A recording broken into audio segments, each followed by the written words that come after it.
చాలా అద్భుతంగా ఉంది. వదిలేస్తే మొత్తం తినేస్తాను. నా సరదా తీరేంత వరకు కొంచెం ఇంకొక తిని వదులుతాను. Okay. కానీ చాలా బాగుంది. కానీ ఎంత తిక్కుగా ఉంది మీ ఇక్కడ. So nice. సార్ మరి రష్యా నుంచి చమురు కొనుగోలుని భారత్ కనుక ఆపేస్తే ఏం జరుగుతుంది సార్? ఆపడం అని అంటున్నాం ఇప్పటిదాకా. ఆపేస్తే ఏం జరుగుతుంది, అసలు ఏం జరుగుతుందో తెలవాలంటే జస్ట్ గో బ్యాక్ టు 2022లో అమెరికానే మనం రష్యా ఆయిల్ కొనుగొన్నది. చాలామందికి ఇప్పటికి తెలిసి ఉండాలి. మీకు అప్పటి American treasury secretary America is happy for India buying Russian oil అన్నాడు. ఈవెన్ బైడెన్స్ ఎనర్జీ అడ్వైజర్ 2024లో మెచ్చుకున్నాడు ఇండియాను. Eric Garcetti US ambassador to India మెచ్చుకున్నాడు ఇండియా కొనడం మంచి పని అయిందని. ఎందుకు? గ్లోబల్ ఆయిల్ ప్రైసెస్ ఇండియా కొనడం వల్ల, రష్యన్ ఆయిల్ కొనడం వల్ల స్టేబుల్ అయింది అని. ఎందుకంటే మీకు ఇప్పుడు $66 పర్ బ్యారెల్ ఉంది ఆయిల్. ఎవరేజ్న ప్రపంచ చమురు మార్కెట్లో ముడి చమురు ధర $66 బ్యారెల్కు. ఇది మీకు ఉక్రెయిన్ వార్ వచ్చిన సమయంలో $137 పర్ బ్యారెల్ పోయింది. అందువల్ల అమెరికా, యూరోపియన్ యూనియన్ చెప్పింది ఏంటంటే, మేము రష్యా ఆయిల్ అండ్ ఎనర్జీ ప్రొడక్ట్స్ను బ్యాన్ చేయం, కేవలం ప్రైస్ క్యాప్ విధిస్తాం.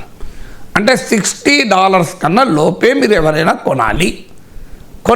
కొంటేనే రష్యన్ ఆయిల్ మార్కెట్లో ఉండడం వల్ల చమురు ధరలు నిలబడతాయి అన్నది అమెరికా ప్రతిపాదన. అందుకే రష్యా కొన్నది. అంటే మార్కెట్లో $137 పర్ బ్యారెల్ ఉన్నప్పుడు ప్రైస్ క్యాప్ ఎంత? రష్యా పైన G7 అండ్ యూరోపియన్ యూనియన్ విధించిన క్యాప్ $60. మనం $60 లోపే కొన్నాం. సో ఇందులో ఇండియా చేసిన తప్పేమీ లేదు. మా అమెరికా కోరుకున్నదే మనం చేసాం. గ్లోబల్ ఎనర్జీ ప్రైసెస్ స్టేబుల్ అయ్యటానికి కొన్నాం. ఇవాళ ఇండియా కనుక కొనడం మానేస్తే ఏం జరుగుతుంది? ఏం జరుగుతుందో 2022లో ఏం జరిగిందో అదే. ఇప్పుడు 2022లో $137 పర్ బ్యారెల్ పోయింది. ఇవాళ $66 పర్ బ్యారెల్ ఉంది.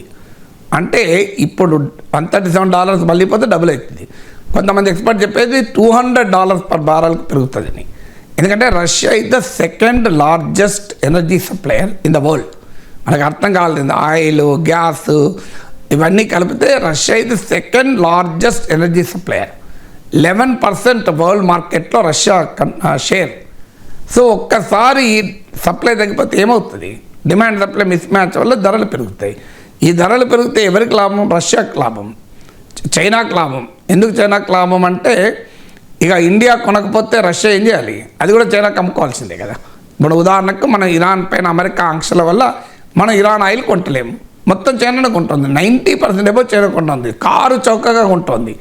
అంటే అమెరికా ఇండియా పైన ఒత్తిడి తెచ్చి కనుక రష్యన్ ఆయిల్ కొనడం ఆపేస్తే మొదటిగా లాభపడేది చైనా. అమెరికా శత్రుదేశమైన చైనా భారీగా లాభపడుతుంది. ఎందుకంటే ఇప్పుడు ఇండియా కొంటున్నదంతా చైనా కొనేస్తుంది. చైనాకి ఇంకా చీప్లో ఎనర్జీ వచ్చేస్తుంది. రెండో లాభం రష్యాకు. ఎందుకంటే ఆయిల్ ప్రైసెస్ పెరుగుతాయి కనుక రష్యా తాను అమ్ముకునేటువంటి ఎనర్జీ ప్రొడక్ట్స్ నుంచి ఎక్కువ డబ్బులు వస్తాయి. మూడోది నష్టపోయేది ఎవరు? ఇండియా నష్టపోతుంది. ఆఖరికి యూరోపియన్ యూనియన్ నష్టపోతుంది. ఎందుకంటే యూరోపియన్ యూనియన్ కూడా పెద్ద ఎత్తున దిగుమతి చేసుకుంటుంది రష్యా నుంచి, కాకపోతే వెస్ట్ ఏషియా నుంచి. మరి ఎవరికి లాభం? ఇలా నష్టపోయేదేమో అమెరికా మిత్ర దేశాలైన యూరోపియన్ యూనియన్, భారతదేశం. లాభపడేదేమో అమెరికా శత్రు దేశాలైన చైనా, రష్యా. ఇక ట్రంప్ అడుగుతున్న దాంట్లో ఏమైనా లాజిక్ ఉందా? సో ట్రంప్ కోరుకుంటున్నది ఏంటి? ఇది ఒకటే కాదు, ఎప్పుడైతే గ్లోబల్ ఆయిల్ ప్రైసెస్ భారీగా పెరుగుతాయో గ్లోబల్ ఎకానమీ దెబ్బతింటుంది. మీకు నిన్న రిజర్వ్ బ్యాంక్ గవర్నర్ కూడా హెచ్చరించాడు, వరల్డ్ ఎకానమీని మీద ఇంపాక్ట్ పడుతుంది. సో ట్రంప్ అసలు అందుకే అంటారు కదా, సినిమాలో ఉంది, నాకో తిక్కు, నా లెక్కుంది, ఆ లెక్కకో తిక్కుంది అని.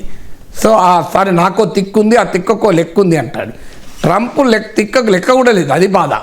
So there should be some method in the madness కదా. There is not even a method in the madness. Madness ఎక్కువ అనుకుంటే దాంట్లో మెథడ్ లేని మ్యాడ్నెస్ కదా ఇది.